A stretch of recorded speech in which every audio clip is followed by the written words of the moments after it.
6 Haziran 2024'te Türkiye'nin %15'i satanist olacak. 3 sene önce rüyamda gördüm bunu. Efendi yardımcısıyla bunu bana belirtti. İnsani bedendeyim şu an. İnsan değilim aslında. 2 tane cinim var benim. 6/6/2024'te Türkiye'nin %15'i satanist olacak. Başkaldırı olacak, savaş çıkacak tekrardan. Ben ve lejyonlarım tarafından. Görevimi yapacağım, öleceğim. Bugün desem... Gerçek yaşama başlayacağım. Benim dünyaya gönderme sebebim bu. İnsanların özgürce yaşayabilmesi. İnsanlar senden korkuyor mu? Evet, korkuyorlar. Genelde kadınlar, çocuklar, yaşlılar. Değişiyor yani. Hislerim çok kuvvetli. Sen mesela şu an ne düşündüğümü bilebilirim ben. Sana birazdan bir şeyler düşünüp söyleyeceğim. Bakalım onları bilebilecek misin? Devam ediyoruz. Yer altında kalmaya devam edin. Evet efendim, yer altına hoş geldiniz tekrardan. Ben Deniz Muhammed Bahçecik. Bu hafta satanist olduğunu iddia eden bir kardeşimizle birlikteyiz. Hatta kendisine satanistten bir tık ötesi zebani olduğunu iddia ediyor. Fikirlerini merak ediyoruz, konuları merak ediyoruz. Öncelikle hoş geldin programımıza. Hoş bulduk. Senin gibi hayatlar var ancak bilinmiyor, ancak duyulmuyor. Sosyal medyada sadece konuşuluyor. Bugün senin özüne inmek istiyorum. Sen kimsin, tam olarak ne yapıyorsun, bu gibi sorular sana sorulacak. Videonun daha sonra kaldırılmayacağını onaylıyor musun? Evet. Seni biraz tanıyabilir miyim? Öncelikle 18 yaşındayım. İnsani yaşım 18, zebani yaşım 456. 456. Evet. Gerçek ismi Efe, gerçek ismi kullanmıyorum. Yani genelde zebani diyorlar. İnsani ihtiyaçlarımı karşılamak için sosyal medya fenomenliği yapıyorum. Asıl gerçek işim hakikati yaymak. Peki insani ihtiyaçlarımı karşılamak için sosyal medya fenomenliği yapıyorum dedin. Ne yapıyorsun sosyal medyada? İçerik üretiyorum, canlı yayın yapıyorum, sponsorluklar alıyorum. O şekilde oluyor hepsi. Peki gerçek yaşından 465 olduğunu iddia ettiğimizde bunu neye göre ve kime göre söylüyorsun? Onu söyleyemiyoruz henüz. Nedir yani, gizlenmesi gereken bir konu bu? Zamanı gelince hepsini anlatacağız. Mesela bir tane tarih verebilir miyim örnek olarak? Tabii ki. 6 Haziran 2024'te Türkiye'nin %15'i satanist olacak. 6 Haziran 2024'te. Evet, 6/6/2024. Bilgiler sana nereden geliyor? Lejyonlar arası böyle şeyler konuşulabiliyor. Lejyonlar arası. Tam olarak lejyon dediğin şey ne? Bizim gibi olanlar. Siz kimsiniz? Efendinin ulaştığı insanlar. Efendi kim? Şeytan. Şeytan sizin için neyi çalıştırıyor? Tanrı. Şu soruyu çok merak ediyorum. Gerçekten merak ediyorum. Şahsi fikrim bu yani. Troll müsün yoksa gerçekten hayatın Tamamen böyle gerçeğim. Gerçek olduğunu bize nasıl kanıtlayabilirsin? Ben sonradan zebani olmadım. Zebani olarak seçildim. 3 sene önce rüyamda gördüm bunu. Efendi yardımcısıyla bunu bana belirtti. Ya gördüğün rüya psikolojik bir şey olabilir mi acaba? Sanmıyorum. Bir rüya gördüğünü ve efendi dediğin şahısla görüştüğünü. Yani sana göre bir yaratıcı Lucifer söylüyorsun. Lucifer. Peki bu izlediğin filmlerin etkisinde kalmış olabilir misin? Hayır. Tam olarak yaratıcına nasıl inanıyorsun? Yani onu senin yarattığına, sana lejyon olarak gelip... Birçok delil var aslında. İnsanların göremediği. En net bir delil bize söyleyebilir misin? Hislerim çok kuvvetli. Sen mesela şu an ne düşündüğünü bilebilirim ben. Şu an hakkımda saçmaladığımı düşünüyorsun. Doğru mu? Yok, hayır, dinlemek istiyorum seni. Neyse. Bu da bir düşünce. Değineceğim. Tamam. Ne düşündüğümü biliyorsun. Tamam, ben bunu ekliyorum buraya. Sana birazdan bir şeyler düşünüp söyleyeceğim. Bakalım onları bilebilecek misin? Devam ediyoruz. Dini inancını toplumda ne olarak adlandırabilirsin? Satanistim. Zebaniyim. Efendinin yardımcısıyım. Satanist ve zebani aynı şeyler mi? Yani olduğum dinde insanları bu dini teşvik etmek için ben de o dinde sayılıyorum. Tıpkı Hz. Muhammed'de olduğu gibi. Yani sen satanistlerin bir peygamberi misin? Gibi. Gibi. Yüzünde ve vücudunda böyle dövmeler görüyorum. Evet. Bu dövmelerin bir anlamı, manası var. Mesela şu delikanlıda gördüğümde şaşırdığım bir mesele, tırnaklarında ojeler görüyorum. Nedir bunlar? Zebanilerin tırnakları uzun olur ondan dolayı. Aynı şekilde zincir takıyorum. Bunun zaten zincir cehennemin sembolüdür. Ya belli zaten canım, o zincirlerle vurulacaksınız zaten de. Tırnaklarındaki ojeyi anlayamadım. Siyah. Siyahı sevdiğin için. Evet, asil bir renk. Diğer elinde bir çizgi film kahramanı görüyorum. Simpson, evet. Bir şeyden dolayı gözleri kızarmış. Onu söyleyemiyoruz maalesef. Neyden dolayı?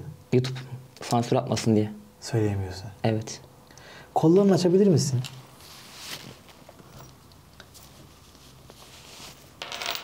Kollarında façalar görüyorum. Psikolojik sorunlar yaşıyor olabilir misin acaba?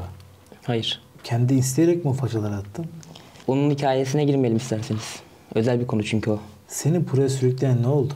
Öncelikle ben dediğim gibi sonradan seçilmedim. Doğuştan beri öyleydim.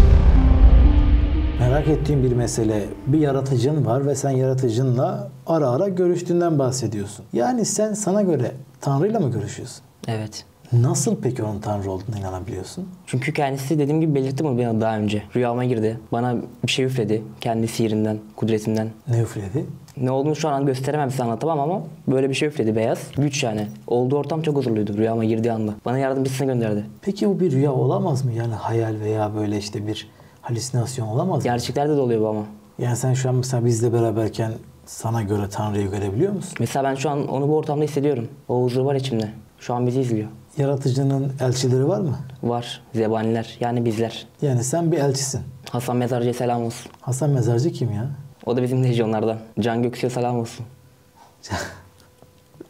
Hasan Mezarcı şu şey mi? Kendini Mesih. İsa Mesih ilan Mesih. eden. Belli zaten sizin lejyondan o da. Peki bir ibadetiniz var mı? İbadet ediyor musunuz? Hayır. Nasıl yani? İbadeti yalandan başka bir şey değil yani. Yalandan mı? Evet. Yani Yalandan yalan ibadet. söylemek bir ibadet mi sizde? Hayır. İbadet yalandan başka bir şey değil yani. İnancınızda kutsal kitap var mı? Hayır, yok. İnsanlar köle değiller. Bir Nasıl şey yani? tapsınlar böyle. Köle değil insanlar. Peki siz bilgiyi nasıl alıyorsunuz? Üst mertebelerimizden. Üst mertebeler kim? Baş rahipler. Onlar da efendiden alıyor. Ben şimdi çıkıp sana desem ki ben sizin üstün adamınızım işte ben sizin... Biz onu anlayabiliyoruz ama. Kim olduklarını da çok iyi biliyoruz. Şu an Türkiye'nin %4'ü satanist. Gizli. %4'lük bir kısmından bahsediyorsun. 2024 senesinde 6 Haziran'da da çok yükseleceğinden bahsettim. Bizzat temin ederim. Bir anlaşma yaptınız mı yaratıcıyla? Hayır. Beni görevlendirdi sadece. Ben şu an görevimi yerine getiriyorum. Bu bir anlaşma değil mi? Değil. Onun hizmetkarıyım ben. Hani sizde kölelik sistemi yoktu? Çelişiyorsun kendine. Soracağım. Eğer zebaniysen mesela başlıca görevlerin ne? Ne yapman gerekiyor? İnsanları doğru yola sürüklemek. Din egemenliğinden kurtarmak. Din egemenliğinden kurtarmak. Bunu nasıl yapıyorsun? İnsanların daha çok insan gibi yaşaması. Kısıtlamaların olmaması. Amacımız bu. İnsan gibiden kasıt bu şekil mi? Bu benim kendi tarzım yani. Bence her insan özgür yaşamalı. Tabii ki de. Hani bu kadar farklılık mı acaba sizin özgürlükten kastınız onu merak ediyorum. Hayır. Peki ailen, çevren, arkadaşların sana bu halde görünce ne dediler? Ne söylediler? Benim arkadaşlarım öncelik tarzıma karışmıyor. Karısı zaten arkadaşım olmaz. Ailevi konuda da babamla görüşmüyorum zaten. Annem de biliyor beni. Babam bu yüzden mi görüşmüyor seninle? Hayır. Ailevi konular. Peki annem mesela nasıl karşılıyor bu olayları? Annem alıştı böyle. Yani çok merak ediyorum. Nasıl bir ailen var? Annem mesela nasıl bir kadın? Normal Türk ailesi. Annem Müslüman mı? Evet. Dinini tam anlamıyla yaşayabiliyor mu sence? Evet. Sana oğlum doğru yolu bul demiyor mu hiç? Bence herkesin doğru yolu kendine. İnsanlar senden korkuyor mu? Evet, korkuyorlar. Genelde kadınlar, çocuklar, yaşlılar. Değişiyor yani. Peki yani sence korkmalılar mı senden? Korkulacak bir şey yok aslında. İki zincir taktık, saçımızı boyadık diye. Korkulacak bir şey yok. Sadece o kadar mı? Asıl korkulması gerekenler dinini sömüren insanlar. Neden? Dinin üstünden prim yapan insanlar. Peki neden mesela? Neyinle korkması gerekiyor insanların? Halkı sömürdükleri için. Yani bu tarz daha doğru da o tarz mı yanlış diyorsun? Tarz bambaşka bir şey. Tarz insanın kişisel bir tercihi. Ben bunu da çıkartabilirim mesela. Değişen bir şey olmayacak. Ben yine benim. Peki inancınızda günah ve sevap anlayışı var mı? Her insan özgürce yaşayabiliyor. Yani herhangi bir günaha girmiyorsunuz. Evet. Peki iyilik yaptığınızda ne olacak? Kime göre iyilik, neye göre iyilik? Karnı acıkmış bir hayvanın karnını doyurduğunda sana ne olacak? Bu insani bir davranış. İnsani bir davranış doğru. Yapılması gereken bir davranış. Tamam bu doğru. Mesela İslam'da şey vardır. Hani birinin karnını doyurduğunda Allah sana sevap yazar. Ve bu karşına çıkar. Sizde böyle bir inanç var mı? Bizde o yok. Öylesine yapıyorsunuz yani. Evet. İnsan olduğumuz için, karşımızdakinin de insan olduğu için. Peki satanizmden bahsettin. Satanist olduğundan bahsettin. Satanizm kaç bölüme ayrılıyor? Bilinen 2 tane, bilinmeyen 3. Ateistik satanizm, teistik satanizm. Bir de pembe, görünmeyen pembe at tanrıçası. Yani kendisi efendi yardımcısı olur. Ben de o dinden ilham aldığım için saçlarım pembe boyadım. Saçlarım hep pembedir. Saçının pembeliği dini inancına. Evet. Mesela bir Müslümanın takke takması gibi. Hani sizde köle inancı yoktu. Bilmem işte. Biz sevdiğimiz için Kafamıza yapıyoruz. göre Yapmasak da olur. Ama Biz de sevdiğimiz için yapıyoruz. Siz de yapmadığınız zaman günah sayılıyor. Bize sayılmıyor. Hayır biz de sevdiğimiz için yapıyoruz. İnanma. Peki sence şeytan kandırıldı mı? Evet. Tanrılar tarafından. Doğru olduğu için kandırıldı. Yani sen tanrıların varlığına inanıyorsun ama şeytanı ayrı görüyorsun. Evet. Şeytan bana hitap ediyor çünkü. O zaman sana göre tanrı şeytan. Evet. Ama diğer tanrıların olduğuna inanıyorsun. Tanrılar var zaten. Peki bir gün karşılaşacağından endişeli misin? Mesela ya İslam dini, sen şu an belki yanlış bakıyorsun da, İslam dini gerçek bir din olduğuna kanıtlasak sana. Bu sefer diyecek misin ben bu zamana kadar boşa yaşamışım? Kanıtlayamazsınız ki bunu bana. Niçin kanıtlayamayalım? Kanıtlayın, o zaman konuşalım. Tamam, bunu konuşacağız. Peki diğer semavi dinlerle alakalı, mesela İslam, Hristiyanlık, Yahudilik gibi, bunlara karşı bakışın nasıl? Hepsi aynı mantıkla işliyor. İnsanları sömürmek, sömürgecilik. Mantıkları aynı aslında. İyilik yaparsan cennet, kötülük yaparsan cehennem vaat ediyor hepsi. Ya sence mantıklı mı değil mi? Neye göre mantıklı, kime göre mantıklı dediğim gibi. Peki kanka, asıl amacın ne? Hakikati yaymak, doğruyu göstermek, insanları bu durumdan kurtarmak, köle gibi yaşamamaları sağlamak. Başarabilecek misin sence? Evet, planlarımız var. Makarna canavarına selam olsun. Satanistler din değiştirebilirler mi? Özgürce iradesine göre değiştirebilir. O zaman tam manasıyla inanmış değilsin sen. Değiştiren var. Şimdi ben zebaniyim. Onlar dine inanan kişi. Ben satanist değilim. Bu dinde bir hani Müslümanlıkta nasıl peygamberlik varsa bu dinde de böyle. Efendinin elçisiyim ben. Peki senin inancında metafizik alem var mı? Mesela büyü, cin vesaire benzeri şeyler. Evet, var. Görüşebiliyor musun onlarla? İsterseniz yapabilirim. Yap Bir bakalım. sonraki videolarda. Yani cinlerle görüşebileceksin. 2 tane cinim var benim. 2 tane cinin var. Onlar da mı satanist? Dostum. Satanistler yani. Cinlerin dini olmaz. Öyle anlatılır ama dini olmaz cinlerin. Onlar ruhani varlık. Hiç başka bir dine karşı sempati duydun mu? Hayır, duymadım kesinlikle. Doğduğundan beri bu şekilde misin? Evet. Kendini bildiğin günden beri satanist misin yani? Dediğim gibi zebani olarak doğdum. Seçilmedim. Diğerleri seçilir, ben doğarım. Peki satanistlikle alakalı toplumda böyle yanlış bilinen şeyler var mı? Var kedi kesilmesi, bakire kadın kesilmesi. Bunlar hep yanlış şeyler. Sizde böyle şeyler yok mu yani? Yok, kesinlikle yalan. Bir özel gücün var mı? Var. Nedir mesela? Zihin okuyabiliyorum. Şu an mesela bu ortamda hangi ruhani varlıklar var onları bile biliyorum. Tamam, ben şu an zihnimde bir şey tuttum. Tamam mı? Şu an zihnimde bir şey tutuyorum. Bakalım bunu okuyabilecek misin? Hatta şuraya da yazıyorum. Bir dakika. Sen görme. Kameralar görüyor herhalde. Şuraya yazacağım. Okunmayacak galiba ama ben ne yazdığımı biliyorum. Zaten birazdan da gösteriyorum. Şöyle okunmadı herhalde. Okunmayacak. Ben şu an ne düşünüyorum zihninde ve bu kağıdın üstünde ne Şu an yazıyor? senin izinde binden fazla düşünce var. Ben bunların birkaçını tahmin edebilirim sadece. Birkaçından bir tanesini tahmin et bakalım. Tamam. Şu an saçmaladığımı ve ileride Müslüman olabileceğimi yazdın. Düşündüğünü yazdın. Şöyle yazmıştım. Yarınki çekimi düşünüyorum yazmıştım. Ekranda gözüküyor mu bilmiyorum. Gene benziyor ama. Yani sana göre. Başka bir özel gücün var mı? Başka bir özel gücüm yok. Satanist olduğuna pişman oldun mu hiç? Dediğim gibi olmadım. Zebani olarak doğdum. Yani bunu ben seçmedim. Satanist olduğun için pişman mısın peki? Değilim. Hakikati yaymak tek görevimiz. Peki hakikati yaymaktan bahsediyoruz. Eyvallah. Biz sana geldik. Diyelim ki bize hakikati yay bakalım. Nasıl yayacaksın? Bu ortamda olmaz şu an bu. Ortam mı değiştirmemiz Evet. gerekiyor? Bence bu bir kaçamak ya. Kaçamak bir şey bu. Hani işte şu an özel gücüm var.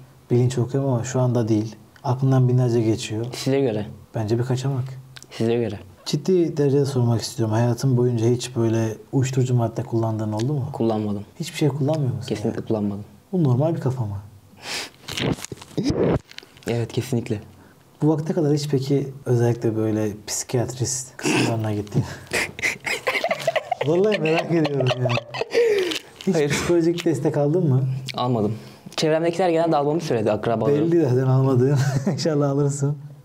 Akrabalarım falan hep almamı istedi. Ama asıl sorun onlarda olduğunu hiçbir zaman görmediler. Yani sen diyorsun ki toplumun kendisine sorun var. Bende değil. Sıkıntılı olan toplum zaten, ben değilim. Onlar görmedikleri bir şeye inanıyorlar. Ben gördüğüm şeye inanıyorum. Sen gördün ama sadece. Bize bunu ispatlayamadın. Senin yaratıcın madem o kadar güçlü, kuvvetli ve kudretli, niçin karşımıza çıkıp ben şeytanım, Lucifer'ım ve sizi ben yarattım diye? Gösterirse inanç diye bir şey kalmaz çünkü herkes onun olduğunu bilir yani. Tıpkı sizin dininizde Allah'ın kendini göstermediği gibi. Ama kanıtlıyor kendini. Bizimki de kanıtlıyor. Sana kanıtlıyor. Seninki de sana kanıtlıyor. Anlattıkların hiçbirisi bana kanıt gibi gelmedi. Size göre. Rüyama girdi, dokundu, ağzımı üfledi, beyaz bir şey çıktı ağzından falan. Bunlar bana şey gibi. Bunlar seçilmiş kişi olduğum için. Asıl insanlar doğru yol zaten araştırarak bunu bulmaları lazım. Sence insanlar satanist oldukları zaman doğru yola mı girecekler? Evet.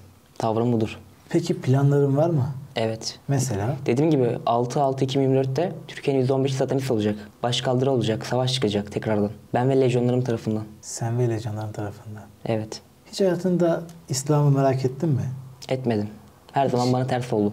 İslam bilgiye sahip misin? Mesela bir Kur'an-ı Kerim'le alakalı bir ayet biliyor musun? Bilmiyorum. Gerek de duymuyorum. Çünkü yazılanlar belli zaten.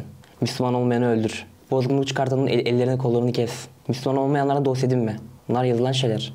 Bu ayetlerin önü ve arkası var bu arada. Yani sadece oraya bakıp cevap veremezsin sana göre çünkü bir ayet Bence siz yok. kendinize göre cevap veriyorsunuz yani. Sen de Orada kendine yazılan göre- o. Senin mesela hiçbir kitabın da yok ama bir şeye inanmışsın. Ne inandığın da belli değil. Belli. Kanıtları var çünkü. Toplumdan aykırı bir şekilde yaşamak hoşuna gidiyor mu? Toplumdan aykırı. Ben sevdiğim gibi yaşıyorum. Türkiye'deki çoğu insan din egemenliğinden dolayı kendi isteği gibi isteğine göre yaşayamıyor. Korkuyor din egemenliğinden. Özgürce yaşayamıyor. Ondan dolayı insanların çoğu normal yani. İstediği gibi yaşayamıyor dediğim gibi. Sabahtan kalktığında mesela ilk ne yapıyorsun? Sabah ilk kalktığımda Orada kaçta kalkıyorsun? öğlen 2-3 gibi kalkıyorum.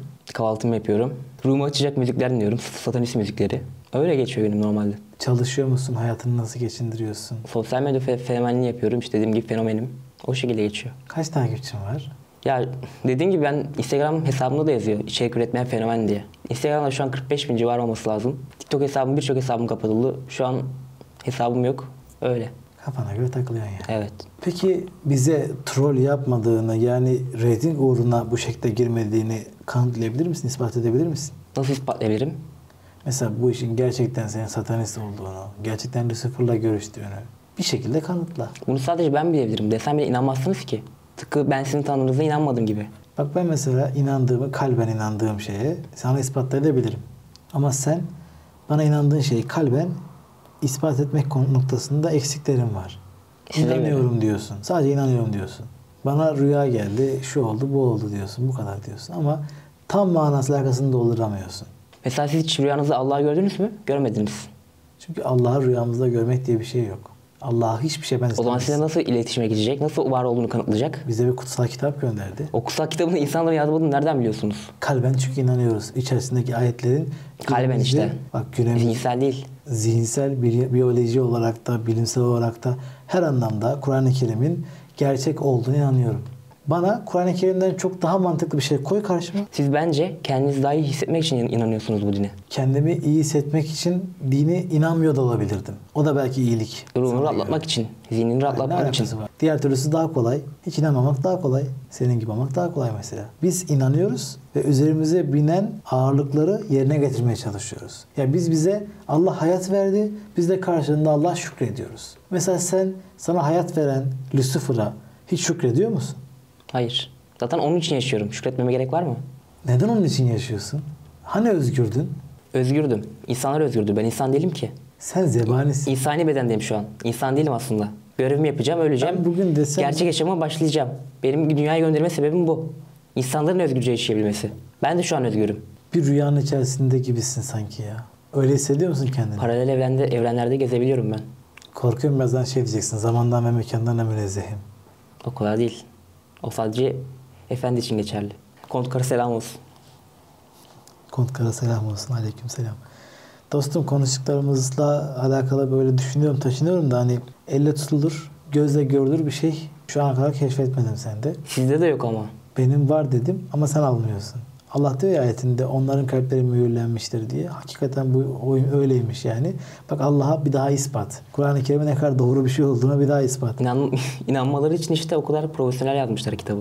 Profesyonel yazmış olabilir. Mesela ben bir ay düşünsem bir kitap yazsam bundan kaç bin yıl sonra kaç bin kişi inanır o dine? Bunu bilemezsiniz. Belki 100 bin kişi, belki 1 milyon Diyor kişi. ya bana Kur'an-ı Kerim'den daha mantıklı bir şey getir. Günümüzde uyuşan. Tamam mı? Özellikle de evrenle uyuşan bir şey getir. Tamam inancımı sorgulayayım senin için. Getirelim ne zaman? İstediğin zaman getirebilirsin. Tamam bu videoya 100 bin like gelirse getireyim. Video 100 bin like gelirse. Sözüm olsun. Tamam peki. Normalde öyle bir şey yoktu yani. İstemeyelim değil mi? Normalde biz istemiyorduk ama eğer öyle bir iddia edersen ve izleyicilerin bilmiyorum artık. Şimdi sen satanistsin.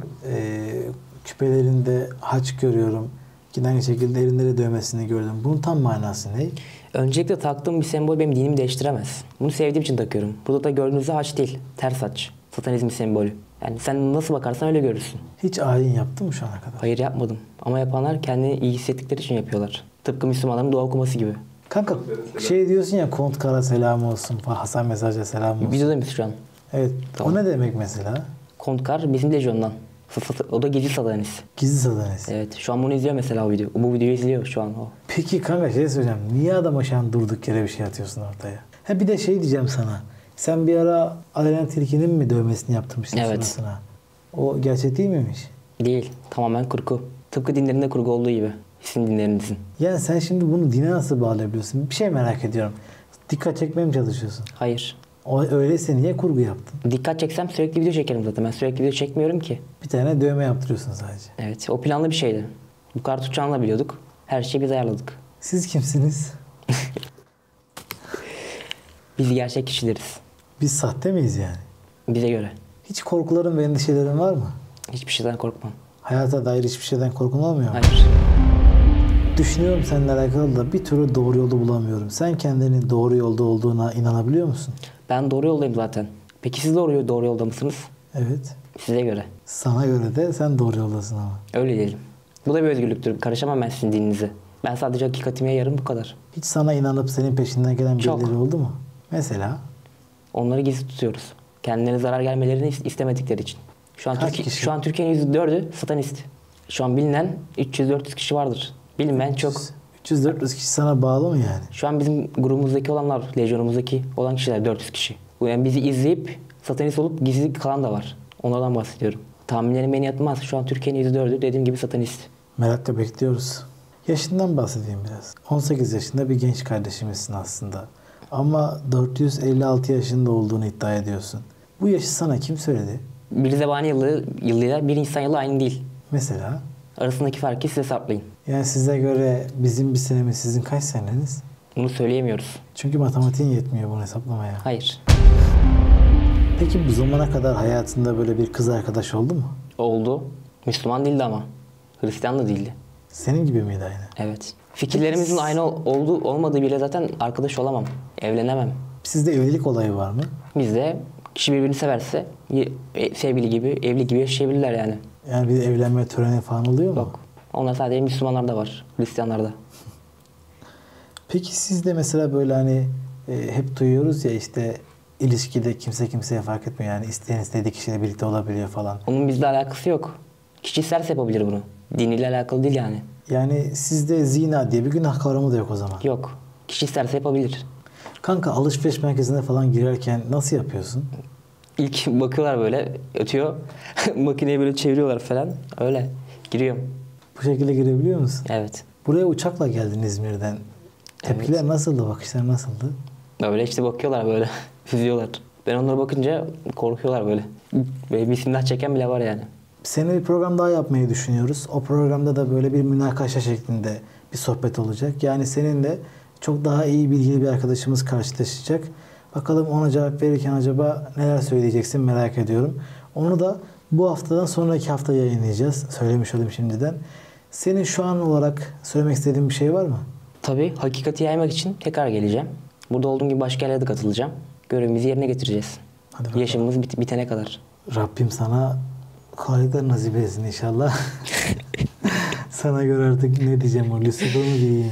Nasıl isterseniz. Hayırlı işlerin olsun. Dostlar gördüğünüz üzere bir genç kardeşimiz ciddi bir arayışta. Öğrenmesi gereken bir takım bilgiler var. Ben onu gözlemedim bu programda. Sence öyle mi? Ben size kendi görüşümü anlattım. Size göre yanlış gelebilir, bana göre doğru. Peki yeniliğe açık bir insan mısın? Evet. Tamam. O zaman bir sonraki programda arkadaşımızla çok daha bilgili bir arkadaşımız karşıya gelecek. Karşı karşıya gelecek daha doğrusu. Orada da bir şeyler konuşulacak. Belki gerçekten hakikati yaymak adına güzel bir proje olacak. Senin için dua etmekten başka bir çare bulamıyorum şu anda. Rica ederim. Dostlar, bir sonraki programda, bir sonraki bölümde tekrardan buluşmak ve görüşmek ümidiyle sizleri alemlerin en yücesine, Yüce Allah'a emanet ediyorum. Hoşça kalın efendim.